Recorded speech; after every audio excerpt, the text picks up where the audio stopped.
നമസ്കാരം. വളരെ പ്രധാനപ്പെട്ട ഒരു വാർത്ത പുറത്തു വരുന്നു. ആർ ശ്രീലേഖയുടെ പോരാട്ടം വിജയം കാണുന്നു. വട്ടിയൂർക്കാവ് MLA കൂടിയായിട്ടുള്ള പ്രശാന്ത ഓഫീസ് മുറി ഒഴിയാൻ തയ്യാറാവുകയാണ്. ശാസ്തമംഗലത്തുള്ള MLA ഓഫീസ് ഒഴിഞ്ഞ് പകരം മറ്റൊരിടത്തേക്ക് ഓഫീസ് മാറ്റാനുള്ള തീരുമാനത്തിലേക്ക് VK പ്രശാന്ത് എത്തുന്നു എന്ന് വ്യക്തമാകുന്നു. മരുതംകുഴിയിലായിരിക്കും ഇനിയുള്ള പുതിയ ഓഫീസ് എന്ന് അദ്ദേഹം പറയുകയാണ്.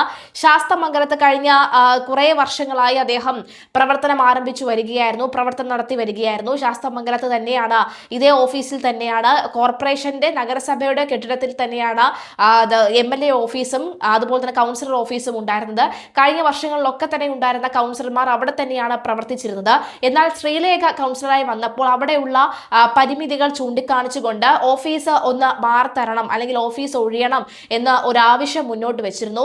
വളരെ സൗഹൃദപരമായി പറഞ്ഞ കാര്യമാണ്. പിന്നീട് മാധ്യമങ്ങളിലൂടെ അത് വലിയ വിവാദമായി മാറുകയായിരുന്നു. താൻ ഇറങ്ങിപ്പോകണമെന്നൊന്നുമല്ല, തന്നെയും കൂടി പരിഗണിക്കണം എന്ന് വളരെ വിനയപൂർവ്വം പറയുകയായിരുന്നു. മാത്രമല്ല, അതിനകത്തുള്ള ഈ കൗൺസിലർ എന്ന നിലയിൽ ആ ഓഫീസിനകത്തുള്ള പരിമിതികളെ ഒക്കെ തന്നെ നമ്മൾ വീഡിയോ ദൃശ്യങ്ങളിലൂടെയും ഒക്കെ തന്നെ കണ്ടതാണ്. അതായത് ഈ ശൗചാലയത്തിനകത്താണ്, ഓഫീസ് മുറിക്കകത്തുള്ള ബാത്റൂമിനകത്താണ് ഫയലുകളൊക്കെ തന്നെ സൂക്ഷിച്ചിരുന്നത്. ഒരു വനിതാ കൗൺസിലർ എന്ന നിലയിൽ ഒന്ന് ബാത്റൂമിൽ അതിന് പോലുമുള്ള ആവശ്യകത ഉണ്ടായിരുന്നില്ല. മാത്രമല്ല, ഒരു തരത്തിലുമുള്ള സൗകര്യമില്ലാത്തൊരു മുറിയാണ്. ഈ മുറിയിൽ വന്ന് അടച്ചിട്ട മുറിയിൽ വന്നിരുന്ന് ഇരിക്കാനല്ല താൻ വന്നതെന്നും, എന്നാൽ തന്നെ കാണാൻ വരുന്ന ജനങ്ങൾക്ക് ഒരു സൗകര്യപ്രദമായ ഒരു സ്ഥലമെങ്കിലും വേണ്ടേ, അവർക്കൊരു പരാതിയെങ്കിലും എഴുതാനുള്ള സ്ഥലമെങ്കിലും വേണ്ടേ എന്നുള്ളൊരു ആവശ്യം അവർ മുന്നോട്ട് വെച്ചിരുന്നു. അതിന്റെ ഫലമായിട്ട് നിരവധി തെളിവുകളും ഉണ്ടായിരുന്നു. മുൻ കൗൺസിലർമാരും തങ്ങൾക്കുണ്ടായ അനുഭവത്തെക്കുറിച്ച്, തങ്ങൾക്ക് ഇവിടെ ഇരിക്കാൻ കഴിയില്ല, മാത്രമല്ല തങ്ങളുടെ വീട് ഇവിടെ അടുത്തായതിൽ തന്നെ അവിടെ തന്നെ മുറി തുറന്ന് അവിടെ തന്നെ കൗൺസിലർ മുറി ഒരു ഓഫീസായി മാറ്റുകയായിരുന്നു, പ്രവർത്തിക്കുകയായിരുന്നു എന്നാണ്. എന്തായാലും എല്ലാ വിവാദങ്ങളും അവസാനിച്ചു എന്നിരിക്കെയാണ് VK പ്രശാന്തിന്റെ വളരെ നിർണായകമായ ഒരു തീരുമാനം വരുന്നത്. VK പ്രശാന്തിന്റെ ഓഫീസ് VK പ്രശാന്ത് ഇനി ശാസ്തമംഗലത്ത് തുടരില്ല, പകരം മരുതൻകുഴിയിലേക്ക് മാറുന്നു എന്ന് വളരെ നിർണായകമായ ഒരു തീരുമാനം വന്നത്. ശ്രീലേഖ ഇതിൽ വിജയിച്ചു എന്ന് വേണം പറയാം. പക്ഷേ ഇത് മറ്റൊരു തലത്തിലേക്ക് ശ്രീലേഖയെ ഒറ്റപ്പെടുത്താൻ, വേട്ടയാടാൻ, ഇത് ജനങ്ങൾക്കിടയിൽ ഒരു മോശം കഥാപാത്രം ശ്രീലേഖയ്ക്ക് ഉണ്ടാക്കിയെടുക്കാൻ കഴിയുമെന്നുള്ള ഒരു ആലോചനയും ഇപ്പോൾ നടത്തുന്നുണ്ട്. അതായത് VK പ്രശാന്തിനെ പോലെയുള്ള വളരെ പ്രധാനപ്പെട്ട നേതാക്കളെ ഒക്കെ തന്നെ ജനങ്ങൾക്ക് വലിയ സ്വീകാര്യത ഉള്ള ഒരു നേതാവാണ് VK പ്രശാന്ത് എന്ന് പറയുന്നത്. അപ്പോൾ VK പ്രശാന്തിനെ നോവിച്ച ശ്രീലേഖയെ ഇനി വെച്ച് പൊറപ്പിക്കില്ല എന്നുള്ള മട്ടിലേക്ക് കാര്യങ്ങൾ നീങ്ങുന്നു. അത് മാത്രവുമല്ല, വട്ടിയൂർക്കാവിലേക്ക് ഒരുപക്ഷെ ശ്രീലേഖ മത്സരിക്കാനുള്ള സാധ്യതയുണ്ട് എന്ന് വളരെ നേരത്തെ പറഞ്ഞിരുന്നെങ്കിൽ പിന്നീട് ശ്രീലേഖ മത്സരിക്കുന്നില്ല എന്ന് പറയുന്നു. എന്നാൽ പറയാൻ കഴിയില്ല, രാഷ്ട്രീയ ട്വിസ്റ്റുകളുടെ കാലമാണ് ഇനി വരാൻ പോകുന്നത്. അതുകൊണ്ട് തന്നെ ശ്രീലേഖ ഒരു പക്ഷെ മത്സരിക്കുകയാണെങ്കിൽ വട്ടിയൂർക്കാവിൽ MLA ആയി വീണ്ടും MLA സ്ഥാനത്തേക്ക് വീണ്ടും VK പ്രശാന്ത് മത്സരിക്കാനുള്ള സാധ്യതയുണ്ട്. അങ്ങനെയെങ്കിൽ രണ്ടു കൂട്ടരും ഒരേ ഓഫീസിൽ നിൽക്കുന്നത് അത്ര നല്ല കാര്യമല്ല. അതുകൊണ്ട് തന്നെയാണ് മരുതൻകുഴിയിലേക്കുള്ള ഓഫീസിലേക്ക് മാറുന്നത്. മരുതൻകുഴിയിൽ VK പ്രശാന്തിന് മറ്റൊരു ഓഫീസ് ഉണ്ട്, ആ ജംഗ്ഷനിൽ തന്നെയാണ് ഉള്ളത്, അവിടേക്ക് തന്നെയാണ് ഇനിയുള്ളത്.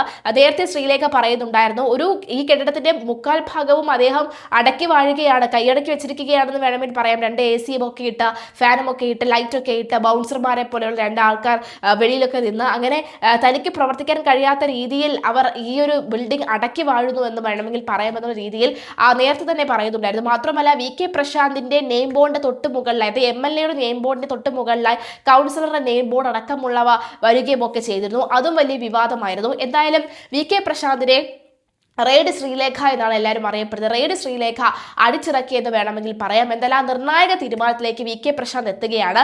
ഒരു അനുരഞ്ജന നീക്കമൊക്കെ തന്നെ ആദ്യഘട്ടത്തിൽ ഉണ്ടായിരുന്നെങ്കിലും പിന്നീട് ഒരു അനിയനെ പോലെ കണ്ടെത്താൻ പറഞ്ഞ കാര്യമാണ്. അദ്ദേഹം അങ്ങനെ പ്രതികരിക്കേണ്ട, അതൊരു വിവാദമാക്കേണ്ട കാര്യമൊന്നുമില്ല എന്നൊക്കെ തന്നെ അന്ന് കൈ കൊടുത്ത് പിരിഞ്ഞിരുന്നുവെങ്കിലും അവരുടെ ആവശ്യം അവിടെ തന്നെ നിന്നിരുന്നു. അതായത് ഇപ്പോഴല്ല, പിന്നീടെങ്കിലും ഒഴിയണമെന്നാണ് പറഞ്ഞിരുന്നത്. ഇനി വരുന്ന വർഷങ്ങളിലേക്കുള്ള വാടക കൂടി അടച്ചിരുന്നു. എന്നാൽ പിന്നീട് ഇത് മേയർ തന്നെ അവിടെയുള്ള കോർപ്പറേഷൻ ഓഫീസ് അനധികൃതമായി കയ്യേറ്റം ചെയ്തിരിക്കുന്നവരുടെ എതിരെയുള്ള നടപടികൾ, ഒപ്പം അതുമായി ബന്ധപ്പെട്ടുള്ള പഠനങ്ങൾക്കൊക്കെ തന്നെ ആഹ്വാനം ചെയ്തിരുന്നു. അതിന്റെ കൂടി പശ്ചാത്തലത്തിലാണ് ഇപ്പോൾ ഈ നീക്കം സംഭവിച്ചിരിക്കുന്നത്. ഏതായാലും VK പ്രശാന്തിന് വെള്ളിടിയേറ്റുകൊണ്ട് ഇപ്പോൾ ഒരു നീക്കം, ഒരു വളരെ നിർണായകമായ ഒരു തീരുമാനത്തിലേക്ക് VK പ്രശാന്ത് എത്തുന്നു. എന്നാലും ശ്രീലേഖ ഇതിൽ സന്തോഷവതിയായിരിക്കുമെന്ന് കാര്യത്തിൽ സംശയമില്ല.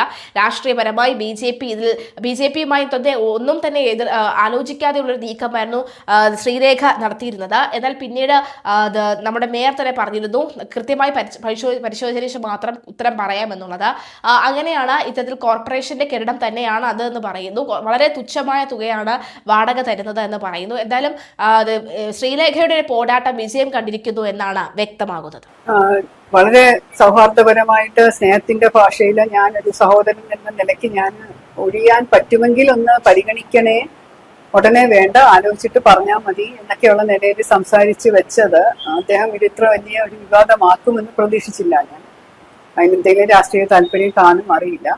പക്ഷേ ഒരു കൗൺസിലർക്ക് ഇരിക്കാൻ പറ്റുന്ന ഒരു സൗകര്യം ഇല്ല ഇതിനകത്ത് മാന്യമായിട്ട് ജോലി ചെയ്യണമെങ്കിൽ. കാരണം എനിക്ക് മറ്റുള്ള ആൾക്കാർ, ഞാനൊരു സീനിയർ സിറ്റിസൺ ആണ്, ഒരു വനിതയാണ്.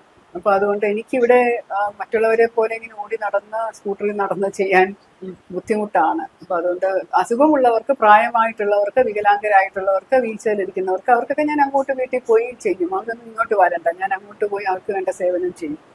പക്ഷെ ഇവിടെ എന്നെ കാണാൻ വരാൻ ആഗ്രഹിക്കുന്ന ചില പരിപാടികൾക്ക് ക്ഷണിക്കാനായിട്ടോ അല്ലെങ്കിൽ അവരുടെ എന്തെങ്കിലും കാര്യം കൗൺസിലിലോ മറ്റ് സർക്കാർ ഓഫീസുകളിലോ പറയണം എന്ന് പറഞ്ഞ് വരുമല്ലോ.